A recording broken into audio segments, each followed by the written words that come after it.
una producción de Abismo FM, creada para todos aquellos que quieren disfrutar de su tiempo libre escuchando grandes historias.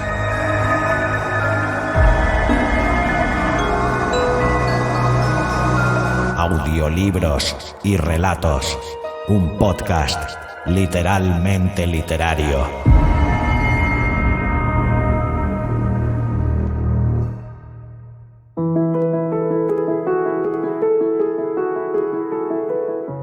Hola, soy Xavi Villanueva. Bienvenido un día más a Audiolibros y Relatos, tu podcast de literatura de referencia y espero que también tu favorito. Episodio 214, en el que nos sumergimos en el intrigante mundo de la reina del crimen. Nacida en Torquay, Devon, en 1890, Agatha Christie se convirtió en una de las autoras más prolíficas y reconocidas en el género de la novela policíaca. Su aguda mente para la resolución de misterios y sus personajes inolvidables la han elevado a la categoría de leyenda literaria. Agatha Christie descubrió su amor por la escritura desde temprana edad y tras la Primera Guerra Mundial publicó su primera novela, El misterioso caso de Styles, presentando al mundo al detective belga Hercule Poirot. A lo largo de su carrera, creó personajes icónicos como Miss Marple y protagonizó historias que han cautivado a lectores durante generaciones. Su habilidad para tejer tramas intrincadas y sorprendentes finales la catapultó al estrellato literario, convirtiéndola en la autora más vendida de todos los tiempos, solo superada por la Biblia y por William Shakespeare. Y el relato que te traigo hoy lleva por título La mina perdida. Es un fantástico relato de Agatha Christie que fusiona misterio, intriga y una dosis única de suspense. Ambientada en un pintoresco pueblo inglés, la historia nos sumerge en el oscuro pasado de una antigua mina que resguarda secretos enterrados. La trama comienza cuando el respetado inspector de policía Gerard llega al pueblo para investigar la misteriosa desaparición de uno de los mineros locales, Arthur. La comunidad, envuelta en un silencio tenso, guarda secretos que podrían cambiar la vida de todos. La prosa de Christie se despliega con maestría, capturando la esencia del suspense y tejiendo un tapiz literario que te mantendrá en vilo hasta la última palabra. La mina perdida es, sin duda, una historia que no solo intriga, sino que también arroja luz sobre los aspectos más oscuros de la naturaleza humana. Así que prepárate para sumergirte en las profundidades de la mina perdida, con la incomparable Agatha Christie. ¿Quién sabe qué secretos y revelaciones aguardan en las sombras de este audiorelato?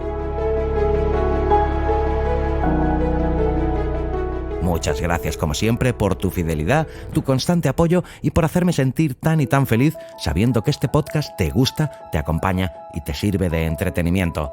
Te espero aquí la semana que viene con un nuevo autor y un nuevo relato. Hasta entonces, larga vida al podcasting y larga vida a la audioliteratura.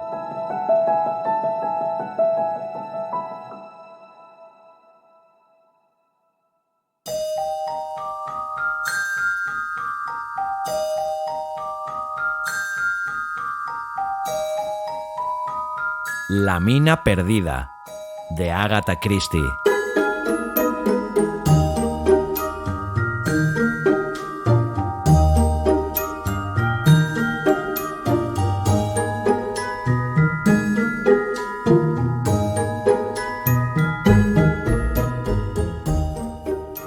Puse mi libreta bancaria sobre la mesa con un suspiro.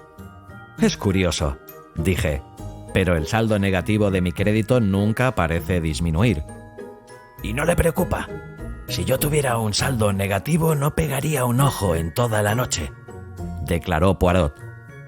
Supongo que usted cuenta siempre con un saldo satisfactorio, repliqué mordaz. 444 libras con 4 chelines y 4 peniques, dijo Poirot con cierta complacencia. Un bonito número, ¿verdad? Esto debe ser una muestra de tacto por parte del director del banco. Evidentemente está al tanto de su pasión por la simetría. A propósito, ¿qué le parece invertir, digamos que unas 300 libras de este capital en los campos petrolíferos Porcupine? Hoy anuncian en los periódicos que el año próximo pagarán unos dividendos del 100%. Eso no es para mí, dijo Poirot meneando la cabeza. No me agrada lo sensacional. Prefiero la inversión prudente, segura. Las rents, las firmes, las... ¿cómo las llaman ustedes? Las convertibles. ¿Nunca ha hecho una inversión de carácter especulativo? No, mon ami, replicó Poirot gravemente. No la hice. Y los únicos valores que poseo y que no son de la clase que ustedes denominan de toda confianza se reducen a 14.000 acciones de las minas de Birmania Sociedad Limitada. Poirot hizo una pausa con el aire de quien espera a que le animen a proseguir. ¿Sí? Le incité. Y por ellas no desembolsé un céntimo. Fueron la recompensa por haber ejercitado mis pequeñas células grises. ¿Le gustaría oír la historia? ¿Sí? Claro. Esas minas se hallan situadas en el interior de Birmania, a unas 200 millas de Rangún. Las descubrieron los chinos en el siglo XV y las explotaron hasta la rebelión musulmana, abandonándolas por último en 1868. Los chinos extrajeron la rica galena argentífera de los estratos superiores de la mena, fundiéndola para separar la plata y dejaron una gran cantidad de escoria rica en plomo. Naturalmente, esto se descubrió en cuanto se iniciaron los trabajos de prospección en Birmania, pero debido a que las antiguas minas estaban inundadas y cegadas por corrimientos de tierra y por rellenos, todos los intentos que se llevaron a cabo para dar con el origen de la vena no dieron resultado. Las compañías mineras enviaron numerosos equipos que procedieron a excavar extensas zonas, pero fracasaron. Sin embargo, un representante de una de dichas compañías descubrió la pista de una familia china, la cual se suponía que todavía guardaba la documentación relacionada con el emplazamiento de la mina. El entonces jefe de la familia era un tal Wu Ling. ¡Qué página tan fascinante de novela romántica comercial!, exclamé. ¿Verdad? Ah, mon ami, se puede dar una historia novelesca sin necesidad de que intervengan muchachas rubias como el oro y de belleza sin par. No, me equivoco. Son las pelirrojas las que siempre le excitan tanto. ¿Recuerda? Siga con su historia, le atajé presuroso.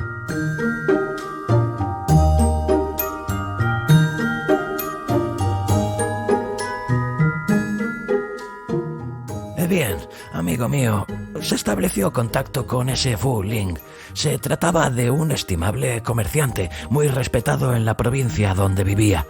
Admitió enseguida que poseía los documentos en cuestión y que se hallaba totalmente dispuesto a entablar negociaciones para la venta.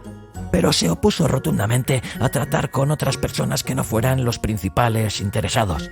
Finalmente, se convino en que se trasladara a Inglaterra para entrevistarse con los directores de una importante compañía. Wu Ling hizo el viaje hasta Inglaterra en el SS Asunta y una fría y brumosa mañana de noviembre el buque atracaba en Southampton. Uno de los directores, el señor Pearson, se trasladó a esta ciudad para recibirle, pero a causa de la niebla, el tren en que viajaba sufrió un lamentable retraso, de modo que cuando llegó, Wu Ling había desembarcado y partido hacia Londres en un tren especial. El señor Pearson regresó a la ciudad un tanto enojado, pues no tenía idea de dónde pensaba alojarse Wu Ling. Sin embargo, aquel mismo día se recibió en las oficinas de la compañía una llamada telefónica. Wu Ling se hospedaba en el Hotel Plaza Russell. No se encontraba muy bien debido al viaje, pero aseguró que estaba en condiciones de poder asistir a la entrevista con el consejo directivo fijada para el día siguiente.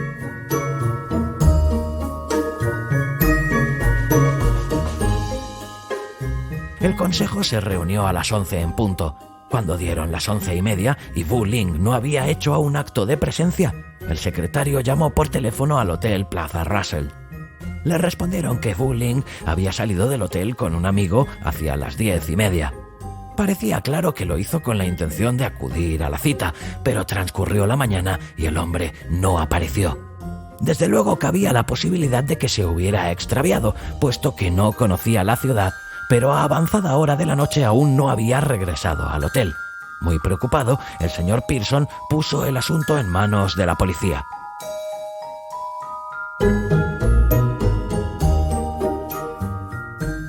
Al cabo de 2 días, al anochecer, rescataron un cadáver en el Támesis que resultó ser el del infortunado chino. Ni en su cadáver ni en su equipaje se encontró rastro alguno de los documentos de la mina. Llegados a este punto, mon ami, me metieron en el asunto. Recibí la visita del señor Pearson. Aunque estaba muy afectado por la muerte de Wu Ling, su principal afán era recuperar los documentos, objeto de la visita del chino a Londres. El interés principal de la policía, claro está, sería descubrir al asesino, dejando en segundo término la recuperación de los papeles. Lo que él deseaba de mí era que colaborase con la policía y que al mismo tiempo actuase en interés de la compañía. Acepté sin ningún inconveniente. Era evidente que ante mí tenía dos caminos abiertos para la investigación. Por un lado, podía indagar entre los empleados de la compañía que conocían la visita del Oriental.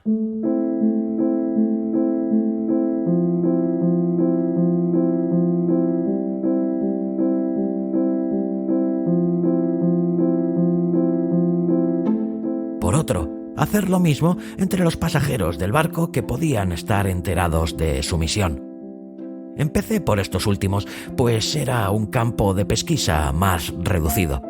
En esto coincidí con el inspector Miller, encargado del caso, hombre muy distinto de nuestro amigo Japp, presuntuoso, mal educado e insoportable. Juntos interrogamos a los oficiales de la Junta. Poco pudieron decirnos. Durante el viaje, Wu Ling se había mostrado muy reservado. Solo hizo amistad con dos pasajeros. Uno de ellos era un europeo llamado Dyer, un hombre desmoralizado que al parecer gozaba de bastante mala fama. El otro era un empleado de banco llamado Charles Lester, que regresaba de Hong Kong. Tuvimos la suerte en poder hacernos con una fotografía de ambos. En ese momento, si las sospechas debieran recaer sobre uno de los dos, no podía ser otro que Dyer. Se les había mezclado con una banda de granujas chinos y en principio era el que ofrecía más motivos de sospecha. La siguiente diligencia que llevamos a cabo fue ir al Hotel Plaza Russell. Al mostrarle una fotografía de Wu Ling, la reconocieron al instante. Entonces les enseñamos también la de Dyer, pero para decepción nuestra, el portero afirmó que no era el hombre que había ido al hotel aquella fatal mañana. Casi sin ninguna esperanza, le dejé ver la fotografía de Lester y ante mi sorpresa, el hombre lo reconoció sin vacilar. «Sí, señor», dijo. «Este es el caballero que vino a las 10:30 y preguntó por el señor Wu Ling y luego salió con él». El asunto progresaba.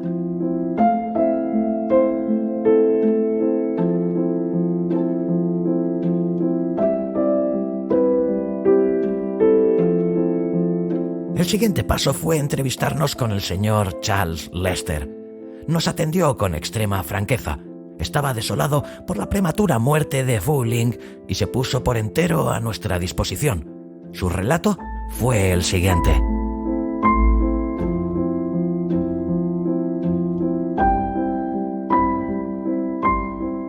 Según lo convenido con Wu Ling, pasó a buscarle al hotel a las 10:30.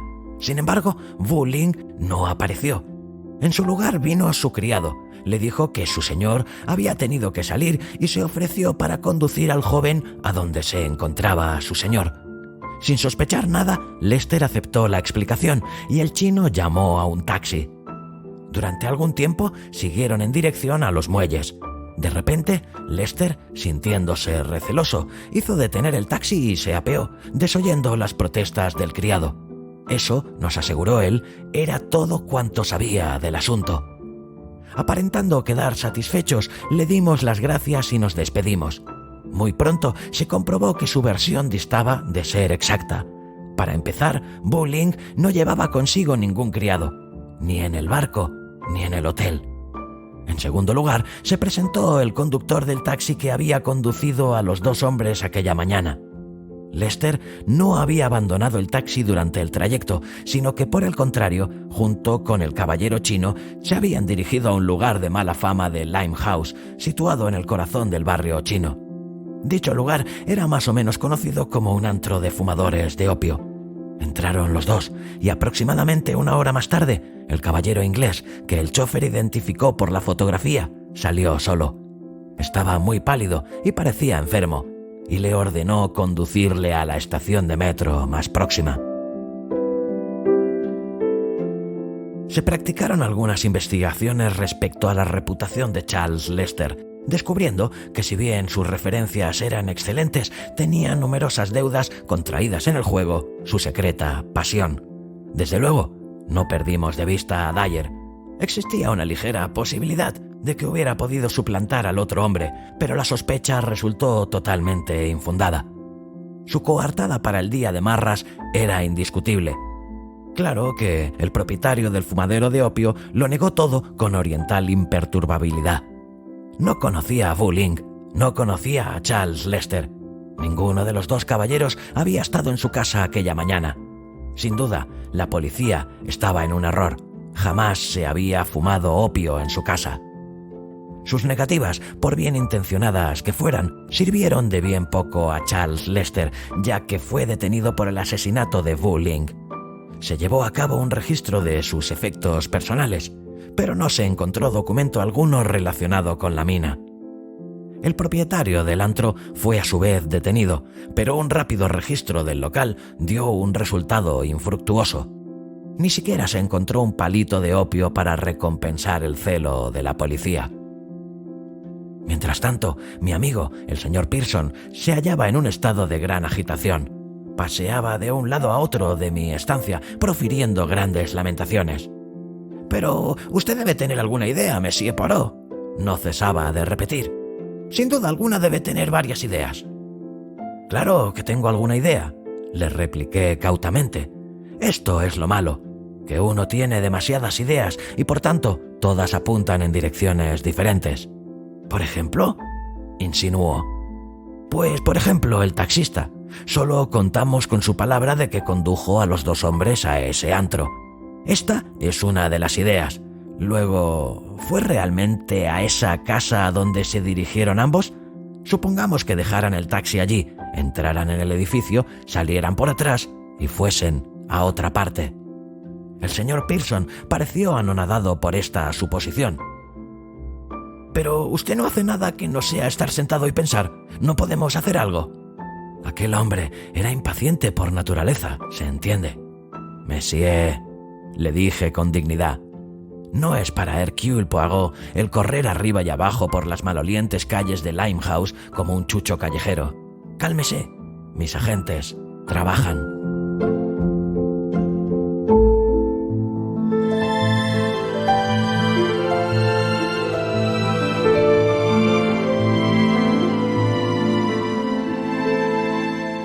Al día siguiente tenía noticias para él. Los dos hombres habían pasado por la mencionada casa, pero su verdadero objetivo era una pequeña taberna junto al río. Se les había visto entrar allí, pero Lester salió solo. Y entonces, figúrese Hastings, al señor Pearson se le ocurrió una idea de lo más descabellado. Nada le convencía excepto que debíamos ir personalmente a esa taberna y hacer averiguaciones. Le razoné y le rogué lo indecible, pero no quiso escucharme. Habló de disfrazarse, incluso sugirió que yo, no me atrevo ni a decirlo, debiera afeitarme el bigote. Sí, rien que ça. Le indiqué que eso era absurdo y ridículo. Uno no destruye una cosa bella por capricho. Además, ¿acaso un caballero belga con bigote no puede desear conocer la vida y fumar opio con las mismas ganas que uno sin bigote? Bien, cedió en esto, pero todavía insistió en su proyecto. Volvió aquella tarde. Mon Dieu, qué facha. Llevaba lo que él llamaba su tabardo de marinero, la cara sucia y sin afeitar y un tapabocas asqueroso que ofendía el sentido del olfato. Y figúrese, todo eso le divertía. Los ingleses están locos, de veras. Se empeñó también en efectuar algunos cambios en mi indumentaria. Se lo permití. ¿Acaso se puede razonar con un maniático? Salimos. Después de todo, ¿podía dejarle ir solo a un niño disfrazado como para un carnaval? No, desde luego, contesté yo. Prosigo. Llegamos a la taberna. El señor Pearson conversaba en un inglés de lo más extraño. Se imaginaba ser un hombre de mar. Hablaba de boca de lobo y castillos de proa y qué sé yo. El lugar era una sala pequeña repleta de chinos. Comimos platos muy peculiares. ¡Oh, Dieu, mon estomac! Poirot acarició esta parte de su anatomía antes de continuar. Entonces se acercó a nosotros el propietario, un chino de sonrisa malévola. Ustedes, caballeros, no gustal comida aquí. Ustedes venil por algo gustal más. Pipa le pozo, ¿eh? El señor Pearson me propinó un fuerte puntapié por debajo de la mesa. Llevaba también botas de marinero y dijo: «Por mí no tengo inconveniente, John. Guíenos». El chino sonrió y nos condujo a una bodega. En ella abrió una trampilla y nos hizo bajar unos peldaños y subir otros hasta una estancia llena de divanes y almohadones muy cómodos. Nos tumbamos y un muchacho chino nos quitó las botas. Fue el momento más agradable de la noche. Entonces nos trajeron las pipas y calentaron las bolitas de opio. Nosotros simulamos fumar y luego dormir y soñar. Pero en cuanto estuvimos solos, el señor Pearson me llamó quedamente y acto seguido empezó a arrastrarse por el suelo. Entramos en otro cuarto donde dormía más gente y así proseguimos hasta que oímos a dos individuos que charlaban, ocultos detrás de una cortina. Escuchamos. Estaban hablando de Wu Ling. «¿Qué pasa con los papeles?», dijo uno de ellos. «Señor Lester, toma el papeles», contestó el otro, un chino. «El decil pone el papeles en lugar seguro, donde policía no encontral». «Ah, pero está en Chirona», repuso el otro. «El libre, la policía no está al segura que él hace».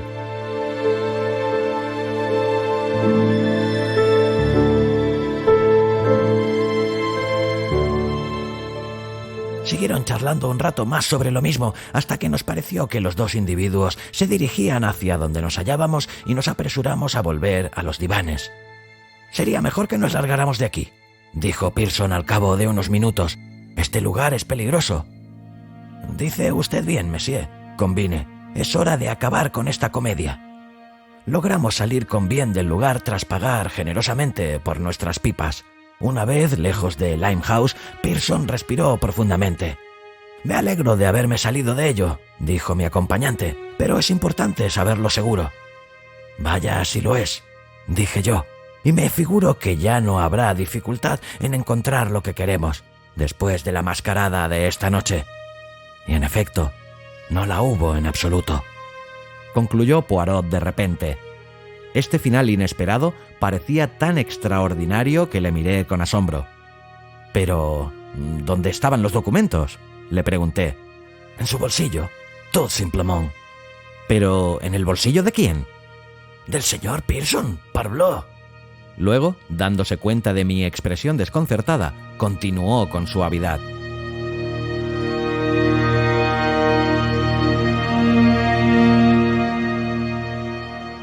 «No lo ve aún. El señor Pearson, lo mismo que Charles Lester, tenía deudas. El señor Pearson, lo mismo que Charles Lester, era muy aficionado al juego y concibió la idea de robarle los documentos al chino. Por supuesto, se encontró con él en Southampton, le acompañó a Londres y le condujo directamente a Limehouse. Era un día neblinoso. Wu Ling no podía darse cuenta hacia dónde se dirigían. Me imagino que el señor Pearson fumaba opio con bastante frecuencia en aquel lugar y en consecuencia tenía algunos amigos poco recomendables. No creo que pensaran en asesinarle. Su plan consistía en que uno de los chinos se hiciera pasar por Wu Ling y recibiera el dinero de la venta de los documentos. Hasta aquí, perfecto. Pero para la mentalidad oriental era muchísimo más sencillo matar a Wu Ling y arrojar su cuerpo al río, y los cómplices chinos de Pearson emplearon sus propios procedimientos sin consultarle. Imagínese entonces el canguelo, como usted diría, del señor Pearson. Quizás alguien le había visto en el tren con Wu Ling. Un asesinato es una cosa muy distinta a un simple secuestro. Su salvación depende del chino que está representando el papel de Wu Ling en el Hotel Plaza Russell. Si al menos se tardara en descubrir el cadáver, probablemente Wu Ling le había mencionado lo convenido con Charles Lester, es decir, que este último pasaría a recogerlo al hotel. Pearson ve en ello el modo de desviar las sospechas que pudiera despertar su persona. Charles Lester será el último en ser visto en compañía de Wu Ling. El chino que debe hacerse pasar por Wu Ling recibe órdenes de presentarse a Lester como el criado de aquel y conducirle sin pérdida de tiempo a Limehouse.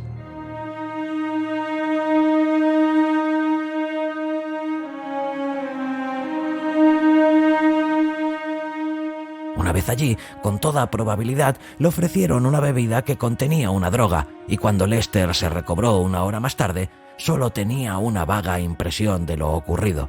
Tanto es así que tan pronto como Lester se entera de la muerte de Wu Ling, tiene miedo y niega que haya llegado hasta Limehouse. Con su actitud, claro está, le hace el juego a Pearson. ¿Pero se queda Pearson satisfecho? No. Mi manera de actuar le intranquiliza y decide aportar nuevas pruebas que demuestren aún más la culpabilidad de Lester. De modo que organiza una artificiosa mascarada. A mí me ha de engatusar totalmente. No acabo de decirle ahora mismo que era un niño disfrazado como para un carnaval. Bien, yo desempeñé mi papel. Regresa a su casa lleno de alegría, pero a la mañana siguiente el inspector Miller llama a su puerta. Le encuentra los documentos. Su plan se ha malogrado. Amargamente deplora haber querido representar una comedia con Hercule Poirot. El caso solo presentaba una auténtica dificultad. ¿Cuál era esa dificultad? Convencer al inspector Miller. ¡Qué bestia de hombre! Imbécil y obstinado a la vez. Y al final se llevó todos los honores. ¡Qué lástima!, exclamé. Bueno, tuve mis compensaciones. Los otros directivos de las minas de Birmania, Sociedad Limitada, me adjudicaron 14.000 acciones como una pequeña recompensa por mis servicios. No está nada mal, ¿eh? Pero cuando se trate de invertir dinero, Hastings, se lo ruego, sea estrictamente conservador. Las cosas que lee usted en el periódico pueden no ser ciertas. Los directores de Porcupine quizá son otros tantos señores Pearson.